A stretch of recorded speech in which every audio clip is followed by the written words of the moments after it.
በስመ አብ ወወልድ ወመንፈስ ቅዱስ አሐዱ አምላክ።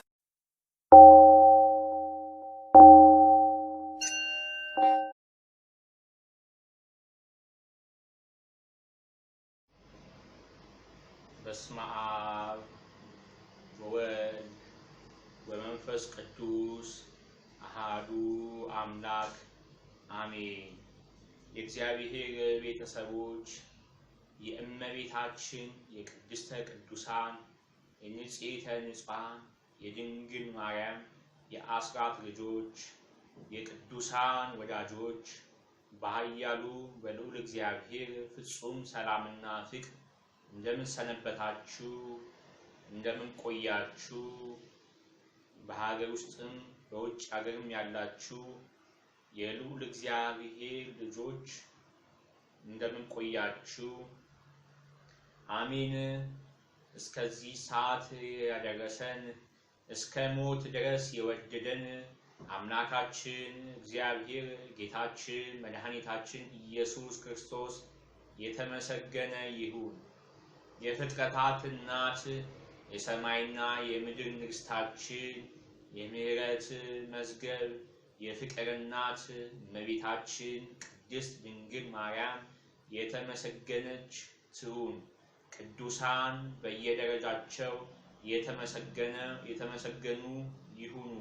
አሜን። እንደ እግዚአብሔር መልካምና ቅዱስ ፈቃድ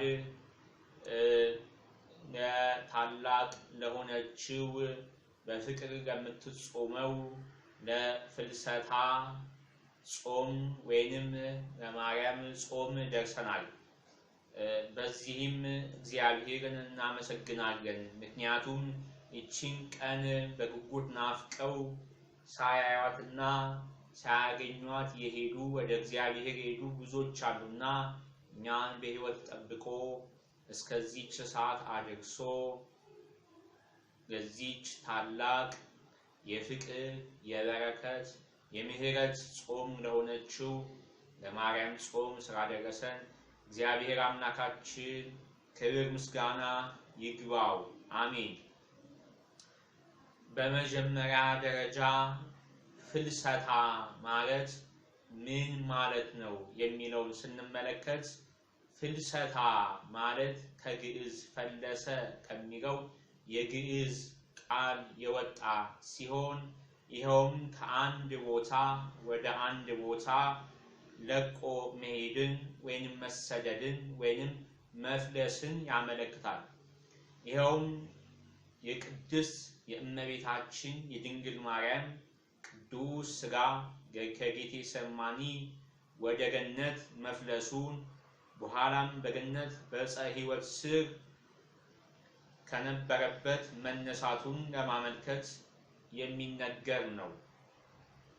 እመቤታችን ቅድስት ድንግል ማርያም በ64 ዓመቷ በዚች ምድር ኖሯ እንደ ልጇ እንደ ወዳጇ እንደ ጌታችን እንደ አምላካችን እንደ መድኃኒታችን እንደ ኢየሱስ ክርስቶስ መሞቷን እንዲሁም መነሳቷንና ማዕረጓን የምናስብበት ታላቅ ጾም ነው ፍልሰታ ማለት ነው። በዚሁም እመቤታችን ቅድስት ድንግል ማርያም እንደ ልጇ ሞቷን መነሳቷን ያዩ ዘንድ ቅዱሳን ሐዋርያት የጾሙት ታላቅ ጾም ነው። ጾሙ ከነሐሴ 1 እስከ 15 ድረስ የሚጾም ሲሆን ወይንም በሁለት ሱባኤ የሚጾም ታላቅ ጾም ነው። አጠር ያለች ነገር ግን ታላቅ የበረከት ጾም ነች ፍልሰታ ማለት። ይሄውም ከሰባቱ የቤተ ክርስቲያናችን ጾሞች አንደኛው ሆኖ የሚጾም ታላቅ ጾም ነው።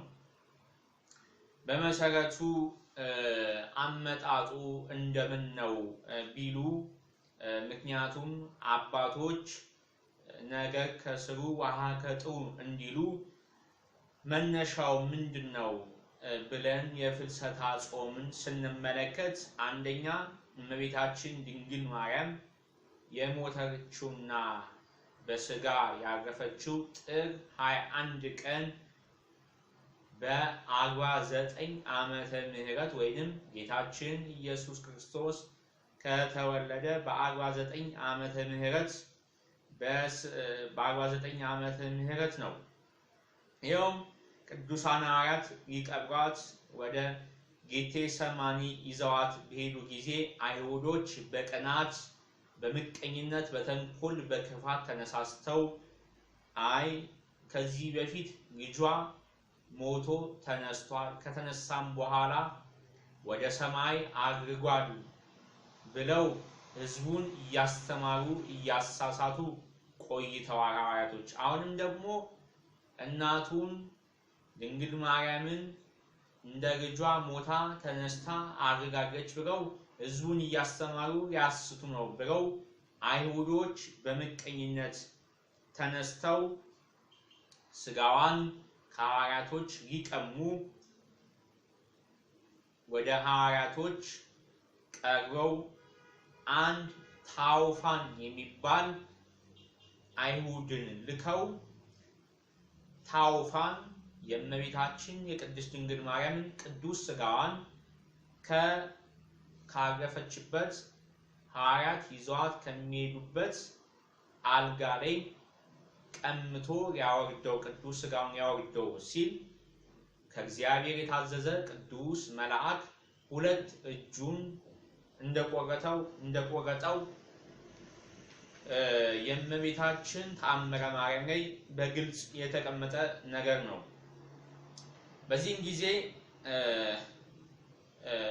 ጊዜ እግዚአብሔር አምላካችን የእመቤታችን የቅድስተ ቅዱሳን የንጽሕተ ንጹሐን ቅዱስ ስጋዋን እና ጌታችን ኢየሱስ ክርስቶስ እነኋት እናት ብሎ እመቤታችንን በአደራ ለሰጠው ቅዱስ ዮሐንስን ወንጌላዊውን ነጥቆ ወደ ገነት ወስዶ እመቤታችን ቅድስት ድንግል ማርያምን በዕፀ ሕይወት ዛፍ ስር ቅዱስ ስጋዋን አሳርፎታል። በዚህን ጊዜ ቅዱሳን ሐዋርያት የእመቤታችን ስጋ ያረፈበትን ቦታ እንዲገለጥላቸው ባረፈች በ8ኛው ወር በነሐሴ 1 ጀምረው ሱባኤ ገብተው እግዚአብሔርን በጸሎት መጠየቅ ጀመሩ ማለት ነው። በዚህን ጊዜ ሐዋርያት 2 ሱባኤ ከቆዩ በኋላ 2 ሱባኤ ማለት አንድ ሱባኤ 7 ቀን 2 ሱባኤ 7 ቀን አንድ ላይ 14 ቀን 2 ሱባኤ ከቆዩ በኋላ የነገሩትን የማይረሳ የለመኑትን የማይነሳ እግዚአብሔር አምላካችን ጸሎታቸውን ሰምቶ ነሐሴ 15 ቀን የእመቤታችንን ቅዱስ ስጋ ትኩስ እንደሆነ አምጥቶ ከሰጣቸው በኋላ ቅዱሳን ሐዋርያት በዝማሬና በእልልታ በክብር ጌቴሰማኒ ቀብረዋታል ማለት ነው። እዛም በኋላ እመቤታችን ቅድስት ድንግል ማርያም በ3ኛው ቀን እንደ ልጇ እንደ ወዳጇ እንደ ጌታችን እንደ ኢየሱስ ክርስቶስ በ3ኛው ቀን ተነስታ ስታርግ ሐዋርያው ቅዱስ ቶማስ ከሀገረ ስብከቱ ከህንድ በደመና ተጭኖ ወደ ኢየሩሳሌም ሲመለስ እመቤታችንን ወደ ሰማይ በቅዱሳን መላእክት ዝማሬ እያረገች ጠፈር ላይ አገኛት። ቅዱሳን ሐዋርያት በዘመናቸው የሚሄዱት ደመና ጠቅሰው ደመናን አዘው ከአንድ ቦታ ወደ አንድ ቦታ እየሄዱ ዓለምን እየዞሩ ሰብከው ብዙ ቅዱሳንን ብዙ የእግዚአብሔርን ሕዝብ የጠፉትን አሕዛብን በጣዖት ውስጥ ያሉትን ሁሉ እንደመለሱ እንመለከታለን።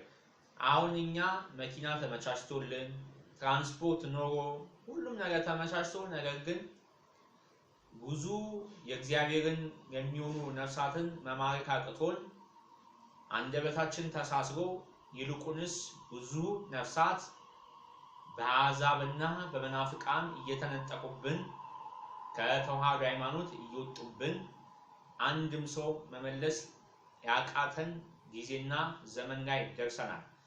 ቅዱሳን ሐዋርያት በዘመናቸው የጾሙ የጸለዩ ከእግዚአብሔር ኃይልና ጸጋ ሞገስ ክብርን እያገኙ መንፈስ ቅዱስን ተቀብለው ዓለምን እየዞሩ በአንድ ጊዜ 3000 ሰው እያስተማሩ እያጠመቁ ወደ ክርስትና የመለሱበት ጊዜ ነበር።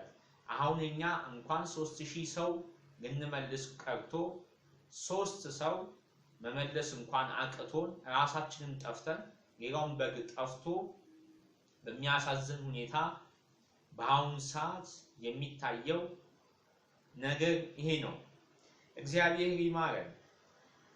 በዚህን ጊዜ ሐዋርያው ቅዱስ ቶማስ እመቤታችን ምን ነው ከዚህ በፊት የልጅሽን ትንሳኤውን ሳላይ ቀረው፣ አሁን ደግሞ ያንቺን ትንሳኤ ሳላይ ቀረው፣ ምንኛ ብበድል ነው ብሎ ከደመና ራሱን ወደ ታች ይጥል ሲል እመቤታችን ቅድስት ድንግል ማርያም ቶማስ ሆይ አይዞ ወዳጆች ቅዱሳን ሐዋርያት ይህንን የእኔን እርገት አልተመለከቱም፣ አንተ ነህ የተመለከትከውና ደስ ይበል ብላ ለምልክትና ለበረከት ይሁን ብላ ሰበኗን ወይንም መቀነቷን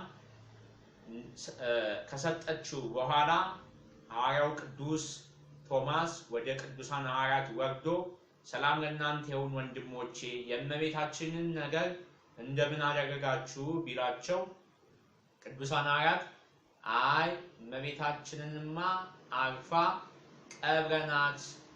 ቀብረናት እንደምታውቀው በገነት ብትሆንም ሱባኤ ይዘን የእመቤታችንን ቅዱስ ሥጋ ጌታችን እግዚአብሔር አምላካችን ኢየሱስ ክርስቶስ ሰጥቶን ቀብረናታል ቢሉት እስኪ መቃብሯን አሳዩን ቢላቸው ሐዋርያው ቅዱስ ጴጥሮስ ከዚህ በፊት ቶማስ ሆይ የጌታን ትንሣኤ ሳታምን ቀርታል፣ አሁንም ደግሞ የእመቤታችንን ትንሣኤ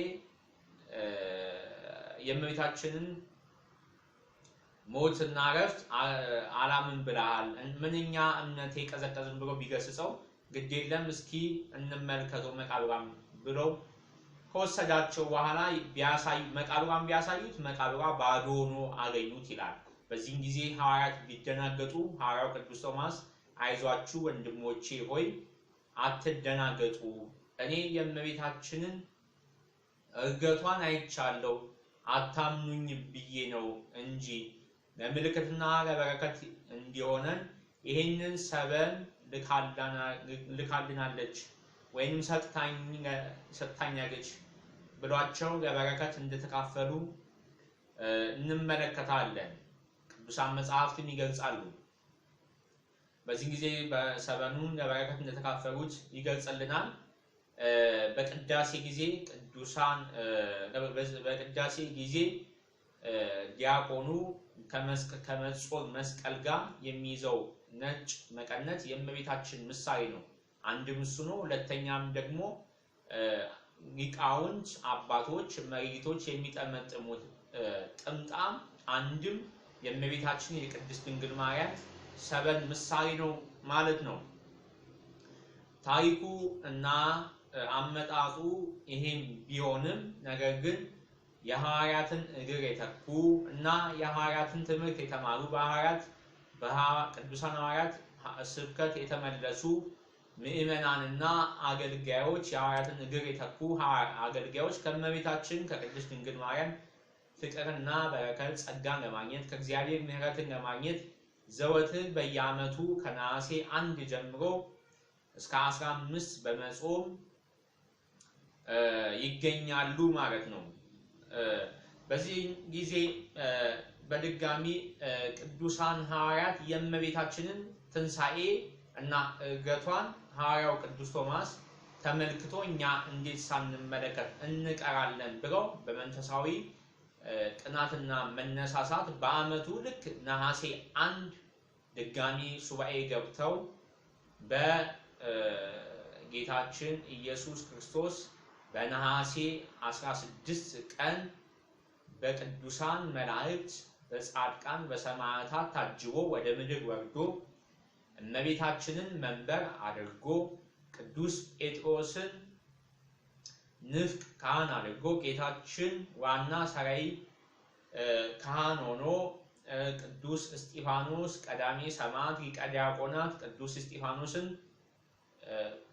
ዋና ዲያቆን አድርጎ ቀድሶ ቅዱሳን ሐዋርያት የጌታችን የኢየሱስ ክርስቶስን ቅዱስ ሥጋና ክቡር ደሙን ወይንም ቅዱስ ቁርባን ተቀብሏል ማለት ነው። እኛም ይህንን ምክንያት በማድረግ በየዓመቱ የፍልሰታን ጾም እየጾምን እያስቀደስን እየተቀደስን ሱባኤ ይዘን ቅዱስ ቁርባን እየተቀበልን ከእመቤታችን ከቅድስት ድንግል ማርያም ከወላዲተ አምላክ ከእመብርሃን ከቅድስት ኪዳነ ምሕረት በረከትን ጸጋን ሞገስን ኃይልን የምንቀበልበት ከእግዚአብሔር ምሕረትን ፍቅርን ቸርነትን ይቅርታን የምናገኝበት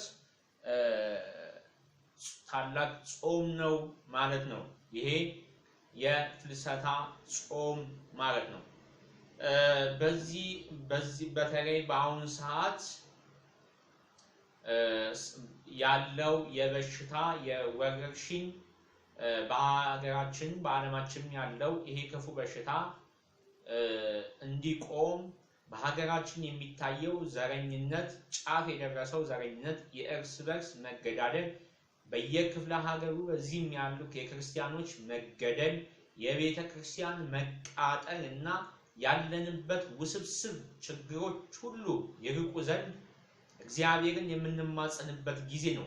በአሁኑ ሰዓት ብዙ ገዳማት ዝግ ናቸው። ሱባኤ የምንገባበት ሁኔታ ባይኖርም ነገር ግን በቤታችን ሱባኤ መግባት እንችላለን። ሱባኤ በዚህ ወረርሽኝ ቤተክርስቲያን መሄድ ባንችል ቤተክርስቲያን ውስጥ ሱባኤ መያዝ ባንችል በቤታችን ሱባኤ መያዝ እንችላለን። በእርግጥ ሱባኤ በቤት ውስጥ መያዝ ይቻላል ወይ ብለን ስንጠይቅ አዎ ይቻላል። እንዴት ነው ብንል አንደኛ አስቴር በመጽሐፈ አስቴር ላይ አስቴር በቤተ መንግስቷ ከባድ እና ትልቅ የሆነ ሱባኤ በመያዝ ታሪክ እንደሰራች እና አስቴር በዛ በቤተ መንግስት ውስጥ በምቾትና በድሎት በነበረችበት ቦታ ሆና ያንን ምቾትና ድሎት ትታ መሬት ተኝታ መሬት አንጥፋ ሱባኤ በመያዝ እግዚአብሔርን የተማጸነች ከእግዚአብሔር መልስ እንዳገኘች ታሪኳን በግልጽ እንመለከታለን። ህዝቧም ከመጥፋት ከእግዚአብሔር ምሕረት አስገኝታ ህዝቧንም እንደታደገች እንመለከታለን። በሌላ ደግሞ ዳንኤልና ሰለስቱ ደቂቅ በዋሻ ሳይሆን በናቡከደነፆር ቤት ቆሎ እየበሉ ሱባኤ በውሃ ብቻ በመሆን ሱባኤ እንዲያዙና በዛ በቤተ መንግስት አስደናቂና ታላቅ የሆነ እግዚአብሔርን ኃይል ተቀብለው በንጉሱ ፊት ታላቅ ታምርን እንዳደረጉ ምናመለከተው ነገር ነው። ስለዚህ እነሱ በቤተ መንግስት በዛ በተመቸው ቦታ ሱባኤ ይዘው ከእግዚአብሔር መልስ ካገኙ እኛም ደግሞ በቤታችን ሆነን ሱባኤ ብንይዝ ጥሬ የቆረጠምን በሶ እየጠጣን በቀን አንዴ ውሃ እየተጎነጨን መሬት እየተኛን እመቤታችንን ብንማጸን ሱባኤ ብንይዝ ከእግዚአብሔር ታላቅ የሆነ ምሕረትና ቸርነትን መልስንም ከእመቤታችን እናገኛለን ማለት ነው። ስለዚህ በቤት ውስጥ ሲያዝ አንደኛ ሱባኤ ከያዝን በቤት ውስጥ የምንጠቀማቸውን ቴሌቪዥን፣ ራዲዮኖች መዝጋት፣ ስልክንም መዝጋት፣ በቤት ውስጥ አንድ ሱባኤ ወይም ሁለት ሱባኤ በቆሎና በበሱ በቀን አንዴ እየበሉ መያዝ ይቻላል ማለት ነው። ስለዚህ በሱባኤ ወቅት ግን ብዙ ፈተናዎች ያጋጥሙናል። ብዙ መከራዎች ሊያጋጥሙን ይችላል። ከሐሳባዊ ውጊያ ጀምሮ ብዙ አይነት መንገድ ዲያብሎስ ቢፈትነንም ጸንተን በመገኘት በየሰዓቱ በሱባኤያችን ወቅት እየጸለየን መቆየት እንችላለን ማለት ነው። ሱባኤ የማንገባ ደግሞ በስራ ዓለም ያለን ምን ሰራ ሰዎች ምን ማድረግ አለብን ስንል አንደኛ ጸሎት በየ3 ሰዓቱ ማድረግ ይገባናል። ሱባኤ ባንይዝም ይህን ጾም መጾም የበረታን እስከ 9 ሰዓት የበረታን እስከ 11 አለበዚያ እስከ 9 እየጾምን እንዳቅማችን ማድረግ ይገባናል ማለት ነው። በዚህ ሱባኤ ወቅት የምንጸልያቸው ጸሎቶች አንደኛ ታላቅ የሆነው የአባ ጊዮርጊስ ዘጋስጫ ድርሰት የሆነው አርጋኖን የተባለው ታላቅ ጸሎት ነው። ሁለተኛ የምንጸልየው መዝሙረ ዳዊትን ነው። ሶስተኛ የዘወትር ጸሎት ውዳሴ ማርያም፣ ሰይፈ ሥላሴ፣ ሰይፈ መለኮት ነው። በሌላ በተጨማሪና በዋናነት መልካ ማርያምን መጸለይ ይገባናል ማለት ነው። መልካ ማርያምን ስንጸልይ በመልካ ማርያም ውስጥ ያሉት በእያንዳንዶቹ ምዕራፎች ላይ 64 ምዕራፎች አሉ። በመልካዋ በእያንዳንዱ ምዕራፍ ላይ እየሰገድን መልካዋን ማድረስ ይገባናል ማለት ነው። ይህም ከጸሎታችን ከጸጋ ስግደት ጋር ሲሆን እመቤታችን አብዝታ ትባርከናለች፣ ትቀድሰናለች ማለት ነው።